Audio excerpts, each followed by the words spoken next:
जब तक भगवान से परिचित नहीं होता, ज्ञान से परिचित नहीं होता, तो सातवें आसमान पर उसकी बुद्धि रहती है। उसमें सौ विकार, अभिमान, जाति का, धन का, शक्ति का, अपनी ताकत का, पता नहीं कितने गोबर भरे रखे है। और जब ज्ञान हो जाता है, जब वो जीव का जीव होता है, उसको पता है तू जीव है, तेरी कोई औकात नहीं है। मर्द गर्द में मिल गए वो रावण से रणधीर, कंस के सी चाणोर से वो हिरणाकुश बलबीर। तेरी क्या बुनियाद है तू जीव जन्म धर लेत, गरीबदास हरि नाम बिना तेरा खाली रह जा खेत। इसे अंडी पाकनी है, ब्रान माटी हुई, रावण जैसे, कंस जैसे, चाणोर जैसे। तो फिर वो दास बन गया। परमेश्वर ने उनको अपनी शक्ति से सतलोक दिखाया।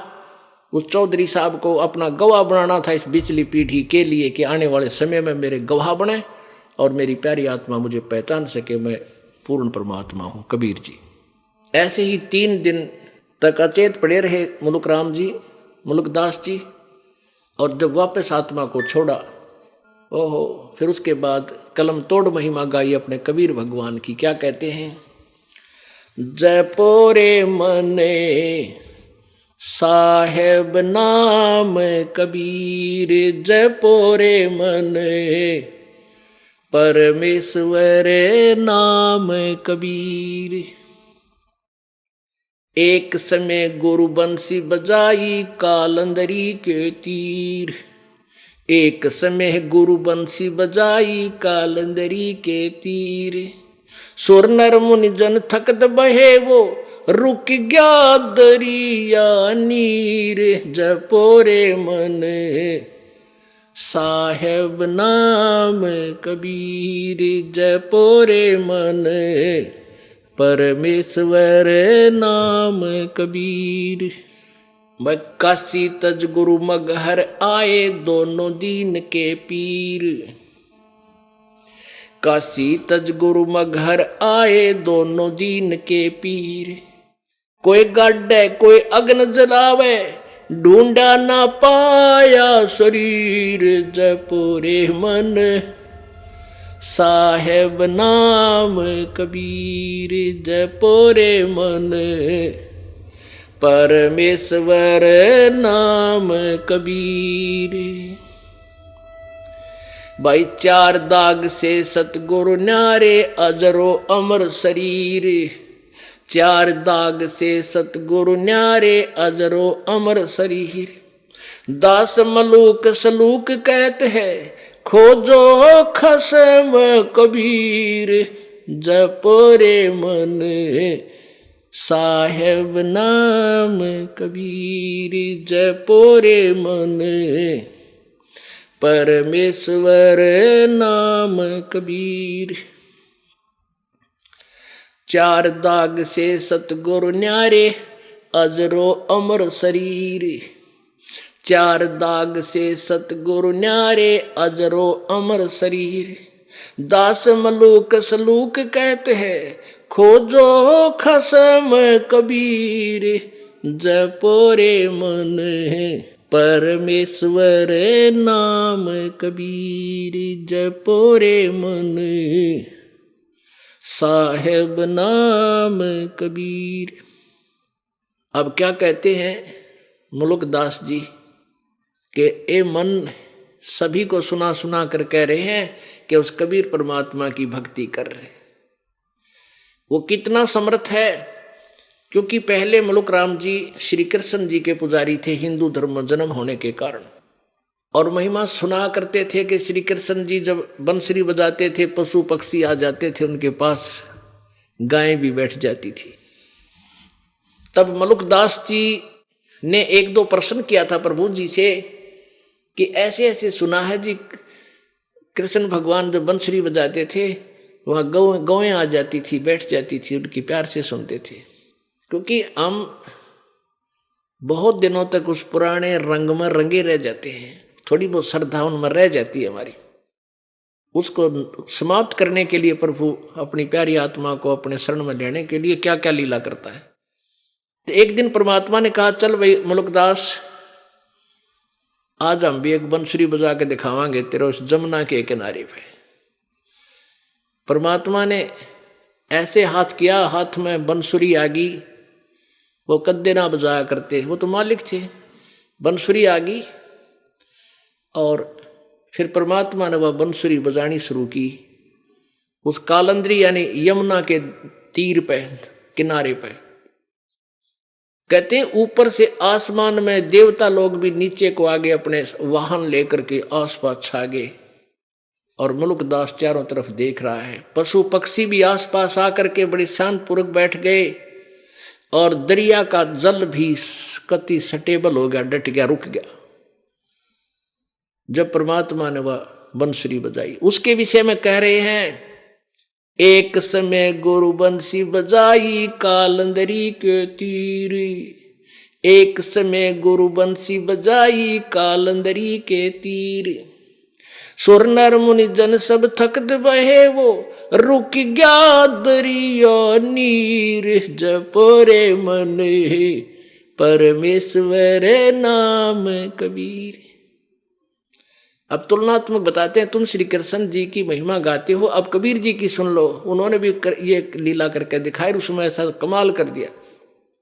जैसे दादू साहब जी कहते हैं, और संत सब कूप हैं कहते जरीता नीर, और दादू अगम अपार है यू दरिया सत कबीर। तो वो समर्थता मुलुकदास जी भी कह रहे हैं कि कृष्ण जी ने भी बजाई होगी, बंसुरी बजाई थी, ये 100-200 गायें भी इकट्ठी हो जाया करती है। और एक दिन परमात्मा सतगुरु जी ने, कबीर जी ने बजाई थी, रहे गुरु जी ने। दरिया का पानी भी रुक गया, ये जल भी वहीं रुक गया, नो का नो खड़ा हो गया। और देवता सारे आगे तेरे कृष्ण ते भी ऊपर देख रहे थे। उस बंसुरी की इतनी प्यारी आवाज थी। काशी तज गुरु मगहर आए दोनों दीन के पीर, काशी तज गुरु मगहर आए दोनों दीन के पीर, कोई गड्ढे कोई अग्न जरावे ढूंढा ना पाया शरीर, जपोरे मने परमेश्वर नाम कबीर। जैसे सुबह भी आपको बताया था कि बनारस में इन हिंदुओं के नकली गुरु ब्राह्मणों ने, ब्राह्मण 2 प्रकार के होते हैं प्यारी आत्माओं, एक तो परंपरागत केवल नाम का ब्राह्मण होता है और एक कर्म का ब्राह्मण होता है। अब जैसे किसी का कोई दादा परदादा 6ठी 7वीं पीढ़ी में कोई वैद होया करता, वैद, और वो इतना अच्छा वैद था, नब्ज पकड़ के बीमारी जान लेता था, रोग को जान लेता था, दवाई दे देता था, वो तुरंत स्वस्थ हो जाता था। 1-2 पीढ़ी तक भी उस कार्य को उनके वंशज करते रहे, तो वो उस वैद नाम से प्रसिद्ध हो गए। तो वो तो वास्तविक वैद थे। फिर उनके वंशजों को, पीढ़ियों को, जो सैकड़ों घर हो गए, वो ना तो पेट के दर्द की गोली जानते, दवाई जानते, और उनको भी वैद बोलने लगे सभी। यो रामकृष्ण वैद, कृपाराम वैद, ऐसे। तो वो वैद नाम के वैद हैं वो, क्योंकि परंपरागत उनका एक सरनेम बन गया, उनका एक समूह का नाम बन गया, वैद कहने लगे उनको, लेकिन वो वैद नहीं है। ऐसे ही एक तो ब्राह्मण है जो कर्म करते हैं, यानी दीक्षा दिया करते थे, श्राद्ध श्रुद्ध पर जाकर अपना उलटोटर करते थे। एक ब्राह्मण है जो अपना मजदूरी करते हैं, कोई नौकरी करता है, कोई खेती करता है, कोई दुकान कर रखा है, वह ब्राह्मण जरूर को, वहाँ पर वह ब्राह्मण नहीं है। वो उन ब्राह्मणों की कैटेगरी में नहीं आते जिनके बारे में अब ये कथा सुनाई जा रही है। एक तो ब्राह्मण होता है कमाऊ, यानी अपना काम करके खावे, एक हुआ खाऊ। तो ये खाऊ ब्राह्मण थे जो लोगों ने गुमराह करके और मूर्ख बनाया करते थे। वो क्या कहते थे कि मगहर में जो मर गया वो गधा बनेगा, नरक में जाएगा, इसलिए मगर में कोई मत मरियो। और जो काशी में मरेगा वो सीधा स्वर्ग में जाएगा। तो वो भोले हिंदू लोग उन नकली गुरुओं की बातों में इतने आगे, इतनी उनकी बातों को ऑथेंटिक मान्या करते उन स्वार्थियों को, की बातों को कि ये वेदों के ज्ञाता है और ये जो भी क्रियाक्रम बताते हैं वेदों को पढ़कर ही बता रहे हैं। उन्होंने क्या बता रखा था कि जो काशी में मरेगा वो सीधा स्वर्ग जाएगा। परमात्मा कहते थे भाई अच्छे काम करने वाला, शुभ कर्म करने वाला व्यक्ति, भगवान से डर कर रहने वाला, कहीं भी मृत्यु हो वो सीधा अपने इष्ट लोक धाम को जाता है, और पापी आदमी कितना मर्जी हो सीधा नरक में ठोका जाएगा। ये इनकी बातों को सत्य मत मानो, पर नहीं मानते थे कबीर जी की बात को। अब उन नकली गुरुओं ने कैसा जुल्म करवा दिया। पहले तो ये धारणा फैला दी कि वे जो काशी में मरेगा वो सीधा स्वर्ग जाओगा। अब पुण्यात्माओं, अभी तक हमने स्वर्ग का ही पता था कि स्वर्ग में चले जाओ बेड़ा पार हो जाएगा। अब स्वर्ग तो वैसे सबसे घटिया स्थान है। अब ज्ञान हुआ कि अपनी पूंजी को वहां स्वर्ग में मस्ती मार के खत्म कर देंगे पुण्यों को, फिर पाप के आधार पर नरक में जाएंगे। वो हमारे साथ सबसे बड़ा धोखा है। अब ज्ञान हुआ, लेकिन पहले हम स्वर्ग को ही उत्तम मानते थे। तो स्वर्ग प्राप्ति के लिए प्रत्येक आदमी ललायित था, प्रत्येक की इच्छा थी। तो बूढ़े बुजुर्ग अपने बच्चों से कहने लगे, बेटा अब हम बूढ़े हो गए हैं, हमारे लिए कोई व्यवस्था बनारस में कर दो, काशी में, ना जाने कब मृत्यु हो जाए, हम स्वर्ग चले जाएंगे। तो उन्होंने क्या किया कि बनारस में जाकर इन ब्राह्मणों से संपर्क किया कि गुरुजी, क्योंकि उनके गुरुजी वहां, जैसे क्षेत्र में कोई ब्राह्मण है वो उनका गुरुजी, फिर उस ब्राह्मण, वो ब्राह्मण एजेंट है उन बनारस के ब्राह्मणों का। उसने अपने गुरुजी से कहा कि हमारे पिताजी कह रहे हैं कि हमें, माताजी कह रहे हैं, माता पिता, कि हमें बनारस में छोड़ दो कुछ दिन, हमारी मृत्यु वहीं हो जाए तो हम पार स्वर्ग चले जाएंगे। तो वो जो उनका गुरुजी था वो पहुंचा वहां बनारस में कि ऐसे ऐसे हमारे यजमान हैं, वो यहाँ कुछ दिन रहना चाहते हैं, और क्योंकि वो यहाँ मरेंगे तो स्वर्ग चले जाएंगे। तो उन नकली गुरुओं ने कहा कि हम उनको यहाँ रख लेंगे, वो पैसे हमें दे देंगे, यहाँ जो किराए के पे मकान लेंगे उनका खाने खर्चे का हमें दे देंगे, तो और बढ़िया हो गया। तो उन ऐसे वो चारों तरफ से बूढ़े बूढ़े आदमी कति वृद्ध होले और उन बनारस के उन ब्राह्मणों के पास छोड़ने लगे। उनका जो भी महीने का खर्चा उन्हें कहा वो देने लगे। उनका खर्चा मान ले 10 रुपये होना था, वो 50 मांगा करते। अब अपने माता पिता के लिए, क्योंकि वहाँ धनी व्यक्ति ही जा सकता है, ऐसा वहाँ कर सकता है, तो उन धनी व्यक्तियों ने अपने पिताजी के लिए ये कार्य भी शुरू कर दिया। उसका हो सकता है ये 1 साल जीवें, 2 साल जीवेंगे, वहाँ इनकी व्यवस्था करवाने लगे। अब उन स्वार्थियों के मुश्किल होगी, उनका फांसी गल गई गल में। अब एक ब्राह्मण के घर में 10-10 बूढ़े, 10-10 बुढ़िया इकट्ठी होगी। अब बूढ़ा देख के मुश्किल हो जाए, संगवाना जाए, आड़ी बीमारी हो जाता घर में, और वो 10-10 आफत मोल ले ली उन नकलियों ने स्वार्थ में, पैसे के लालच में। तो वहाँ 150-200 ब्राह्मण थे। उनने सोची वह तो बात बिगड़ गई, इबिन बुढ़िया ने क्यों कर संगवावा। उनने मीटिंग करी नकमी आत्माओं ने, जालिमों ने। उन्होंने क्या किया कि गंगा के किनारे एक मानस काटने का हत्था बना दिया।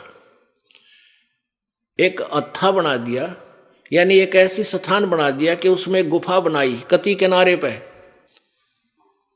और उस गुफा को एक ईंटों के आरस बना दी ऐसे, और उसके अंदर एक आरा फिट कर दिया लकड़ी काटने का, आरी, जैसे आरे से करौंत बोलते हैं उसको, करौंत, और उसकी हैंडलिंग, उसको कंट्रोल कर दिया थोड़ी दूरी पे। उस साइड में अलग से स्ट्रक्चर बना दिया और उसका रस्सा खींच दिया अंडरग्राउंड, और वहां एक ऐसा बढ़िया तकत सा प्लेटफार्म सा बना दिया। फिर ये अफवाह फैला दी कि भाई जो स्वर्ग जाना चाहता है, भगवान की तरफ से एक करौंत आता है, करौंत आरा, जो जल्दी स्वर्ग जाना चाहता है वो गर्दन कटवा ले वहां करौंत से, और वो सीधा बहुत शीघ्र स्वर्ग चला जाएगा। अब बुढ़ापे में आदमी उठा जाना बैठा जा, कदे खांसी उठा, कदे आंख तो दिखा नहीं कि तब पड़ जा। तो उनने सोची मरना तो आज भी है, बुढ़िया ने सोची, बुजुर्गों ने, मरना कल भी है। अरे देख कितना बढ़िया काम हमारे गुरुजिया ने बता दी, भगवान का आदेश हो गया और ऊपर से परमात्मा की तरफ से क्रोध आता है। और उसकी फीस रख दी एक्स्ट्रा कि अभी जो 100 रुपये देगा भगवान का, फिर उसके बाद हम वो भगवान को प्रसन्न करने के लिए बहुत क्रियाएं करनी पड़ती है, तब वो क्रोध आएगा। ऐसा कोई फीस रख दी उसकी। अब उन बुजुर्गों ने सोची मरना तो हमने है ही, यहाँ हम भी दुखी हो रहे हैं और ये ब्राह्मण लोग, ये गुरु जी से कच्चा पक्का भोजन देते हैं यहाँ पर, वो दुखी होंगे।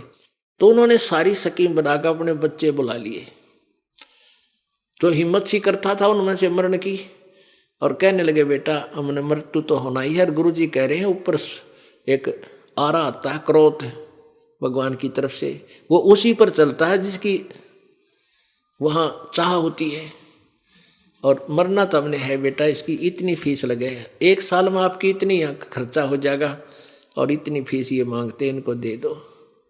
अब अपने माता पिता के लिए सभी ये चाहते हैं भाई इनकी इच्छा पूरी हो, और वो भी स्वीकार कर ली। अब वो क्या करें, उस आदमी ने वहाँ लेटा दें उस प्लेटफार्म पे, और वहाँ खड़े होकर आवाज लगावें, हे परमात्मा इस प्यारी आत्मा को स्वीकार करियो। उधर वो कंट्रोलर समझ जाते का आदेश हो गया, वो घुमा देते, उस रस्से ने ढीला कर देते, क्रोध सीधा आ जाता नीचे उसका एक रस्सा और बांध रखा था दूर, और फिर उसको एक उधर खींच लेता, वो उधर 2-3 पता था 2-3 बार आंधे गर्दन कट लेगी, और उसको वहीं गंगा में बहा देते थे।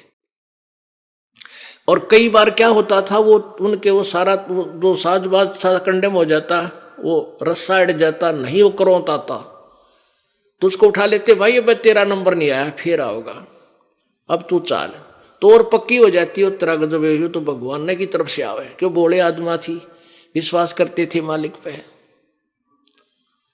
अब ऐसा जुल्म भी इन नकली गुरुओं ने स्वार्थवश हमारे साथ कर दिया, वो कसाई का काम भी करने लगे, और हमने वो भी स्वीकार कर लिया परमात्मा पाने के लिए। तब परमात्मा ने उनका अंधेरा हटाने के लिए कहा था कि ये जालिम लोग हैं, ये क्रोध भगवान की तरफ से नहीं आता, इनके स्वार्थ की तरफ से आता है।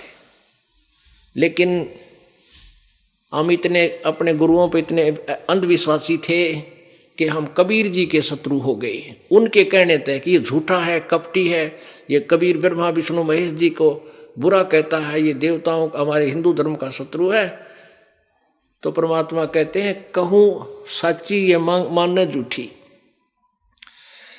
परमात्मा क्या कहते थे, निरंजन धन तेरा दरबार, निरंजन धन तेरा दरबार, जहाँ पर तनिक न न्याय विचार।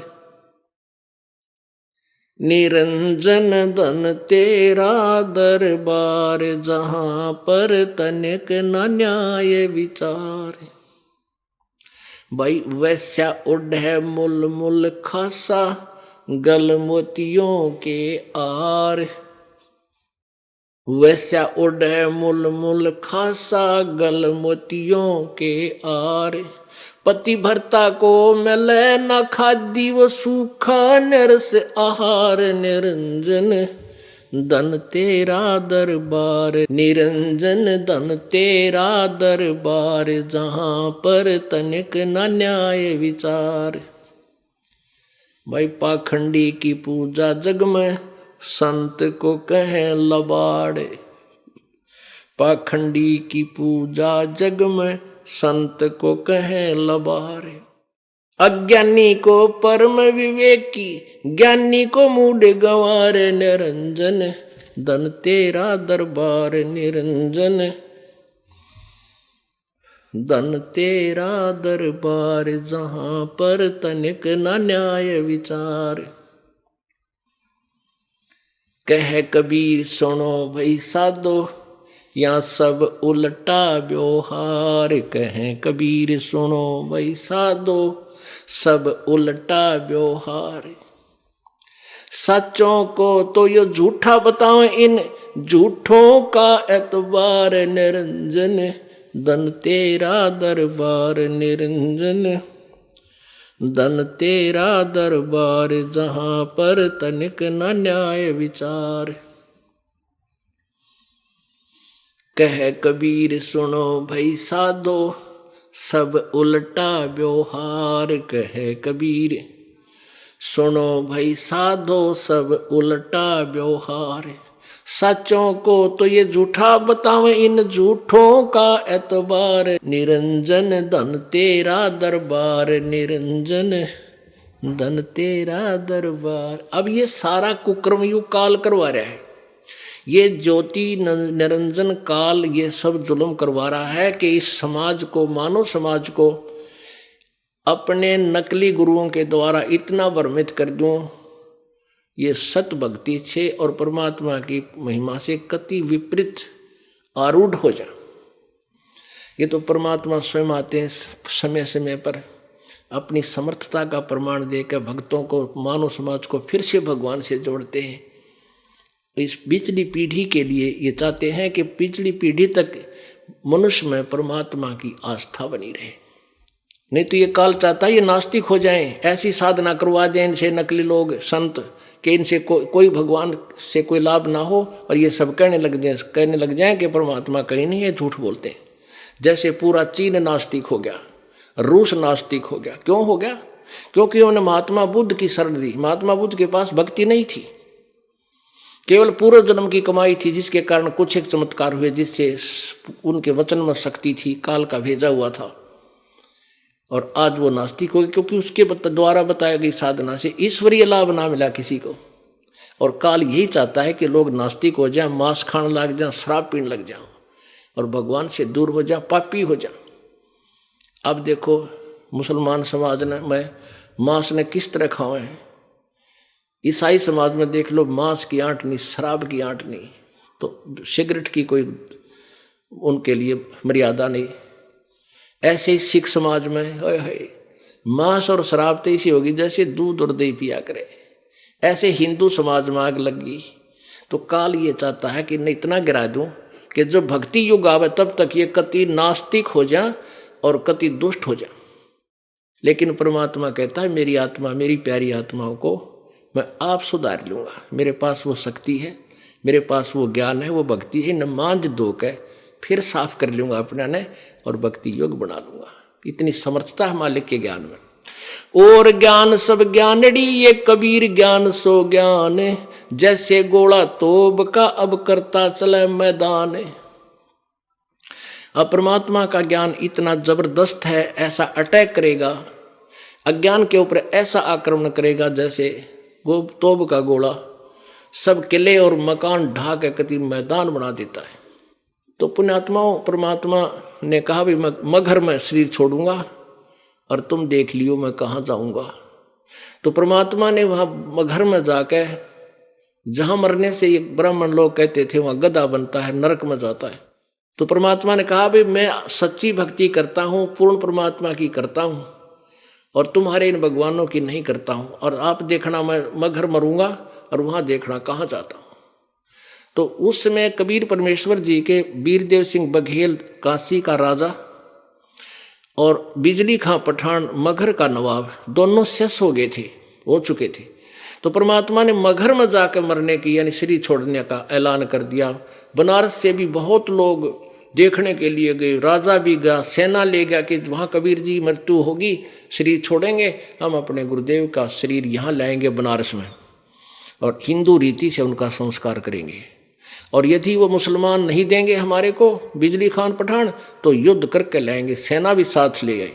ऐसे ही बिजली खान पठान और वहाँ के मुसलमानों ने ठान ली कि जब गुरुदेव शरीर छोड़ेंगे तो हम हिंदुओं को इनका शरीर नहीं देंगे, हम अपने मुसलमान रीति से इनका अंतिम संस्कार करेंगे। इस कारण से दोनों सेना आमने सामने खड़ी होगी। परमात्मा ने पूछा भी ये क्यों सेना किस लिए लाए हो? तब कुछ मुसलमान और कुछ हिंदू आगे आए, कहने लगे गुरुदेव आपके शरीर को हम मुसलमान रीति से अंतिम संस्कार करेंगे। हिंदू कहने लगे नहीं, हम हिंदू रीति से करेंगे, मुसलमानों को हाथ नहीं लगने देंगे। परमात्मा बोले रे निकम्म्यों, 120 साल 115 साल मैंने ज्ञान दिया आज तक तुम अब भी मुसलमान हो और हिंदू को दो समझते हो। ऐ बुद्धि भ्रष्टो, तुमने कहाँ ज्ञान ग्रहण किया मेरा? हिंदू और मुसलमान दो नहीं भाई, तुम तो नालायक आदमी हो। खबरदार, जो आपस में झगड़ा किया मेरे शरीर के कारण, क्यों मेरे को दोष मत लगाना, आपस में कत्लेआम करके, खबरदार ऐसा गलती की तूने। तब तो वो चुप हो गए और मन में न्यों थी कि एक बार गुरु जी शरीर छोड़ दें, फिर हम आप देख लेंगे। तो परमात्मा ने क्या किया कि वहां एक चादर नीचे बिछवाई, एक ऊपर ओढ़ ली और कहा भी लड़ाई मत करियो, मेरा शरीर तो नहीं मिलेगा तुम्हारे को। लेकिन उनका नहीं जच्चा थी यह बात। लेकिन जो भी मेरी शरीर मिले चादरों के बीच में आधा आधा बांट लियो, एक एक चादर ले लियो, अपने अपने हिसाब से तुम अपना काम कर लियो, पर लड़ियो मत। जब थोड़ी सी देर के बाद परमात्मा ने देखा, ऊपर से आकाशवाणी की के देख लो वह पंडितों, मैं स्वर्ग जा रहा हूं और मगर मरा हूं। मरा तो नहीं थे परमात्मा, तो अजर अमर है, सह शरीर जा रही थी। तो अब सबने ऊपर देखा परमात्मा जा रहे हैं आकाश में, तो सबने एक दूसरे ने दांता तल उंगली दबाई को होई तो भगवान थे भाई, सचमुच ये तो स्वर्ग गए। और उन्होंने सोचा वैसे सही बात है, कबीर जी की भक्ति सही थी, देखो स्वर्ग चले गए। अपने आत्माओं, कहाँ तो वहां कत्लेआम होना था, हिंदू और मुसलमान का इतना जबरदस्त युद्ध होना था जैसे महाभारत हुआ था। लेकिन परमात्मा ने अपनी शक्ति से उसको टाल दिया। उस समय वो दोनों हिंदू और मुसलमान एक दूसरे से सीने से लग कर रो रहे हैं और अपने अपने दुर्बुद्धि को कोस रहे हैं कि हम दुष्ट थे, हमने भगवान को पहचाना नहीं, हमने उनकी अंतिम समय में भी आत्मा दुखा दी, हम लड़ने को तैयार हो गए, हम पापी थे। उन्होंने आपस में सलाह करके एक चादर हिंदुओं ने ले ली, एक मुसलमानों ने। आधे फूल जो सुगंधित फूल मिले थे परमात्मा के शरीर के समान सुगंधित फूल मिले थे, शरीर नहीं था वो तो चले गए शत्रु सह शरीर। आधे फूल हिंदुओं ने ले लिए, आधे मुसलमानों ने। वहीं साथ साथ दोनों ने, उन्होंने हिंदू रीति से संस्कार कर दिया, वहां एक कब्र बना रखी है मुसलमानों ने, और हिंदुओं ने वहां एक नीचे ऐसे यादगार बना दी है, नीचे गड्ढा खोद कर वहां दाब रखे फूल। और दोनों साथ साथ यादगार बड़ी हैं। ये दास सैकड़ों भक्तों के साथ वहां देख कर आए हैं और पूरा वो मगर नगर आज भी गवाही देता है कि ऐसा ही हुआ था। तो इसके बारे में मुल्कदास जी कहते हैं, काशी तज गुरु मगहर आए दोनों दीन के पीरी, जय पोरे बने परमेश्वर नाम कबीर। काशी तज गुरु मगहर आए दोनों दीन के पीर, काशी तज गुरु मगहर आए दोनों दीन के पीर। कोई गाड्डे कोई अग्न जरावे, ढूंढा ना पाया शरीर, जपरे मन परमेश्वर नाम कबीर। चार दाग से सतगुरु न्यारे वो अजरो अमर शरीर। अब क्या बताते हैं कि परमात्मा कबीर जी चार दाग में नहीं आते। जैसे चार प्रकार से अंतिम संस्कार करते हैं मृत शरीर का। हिंदू कुछ तो अग्नि में जलाते हैं, सभा अंतिम संस्कार अग्नि में जला देते हैं, और कुछ कब्र बना देते हैं, जमीन में गाड़ देते हैं, दूसरा दाग। और तीसरा दाग जल प्रवाह कर देते हैं, दरिया में बहा देते हैं, पशु पक्षी खाकर, जीव जंतु खाकर इसकी लाश को, इसके मांस को आशीष देंगे, इसको पुण्य लगेगा। और कुछ एक ऐसे हैं कि कबीले ऐसे हैं जो ऊपर एक बड़ा सा मचान बना देते हैं, वो ऊपर ऊंचा काफी, उसके ऊपर डाल देते हैं ऐसे खुला, उसे पशु पक्षी आकर के उसको खा जाते हैं या जंगल में फेंक देते हैं। ये चार प्रकार से अंतिम संस्कार यानी दाग देते हैं। चार दाग से सतगुरु न्यारा वो अजरो अमर शरीर। परमात्मा कबीर जी का शरीर कोई से दाग में भी नहीं आया, अजर अमर थे मालिक का शरीर। दास मलूक सलूक कहते हैं, खोजो खसम कबीर, जपोरे मन परमेश्वर नाम कबीर। अब कहते खोजो उस खसम कबीर, खसम कबीर को, खामिद मालिक, वो सबका मालिक सबका स्वामी, उस खसम को, उस सब के स्वामी को उस अपने निज मालिक को, उस कबीर को ढूंढो, उस परमात्मा की भक्ति करो। बोलो सतगुरुदेव।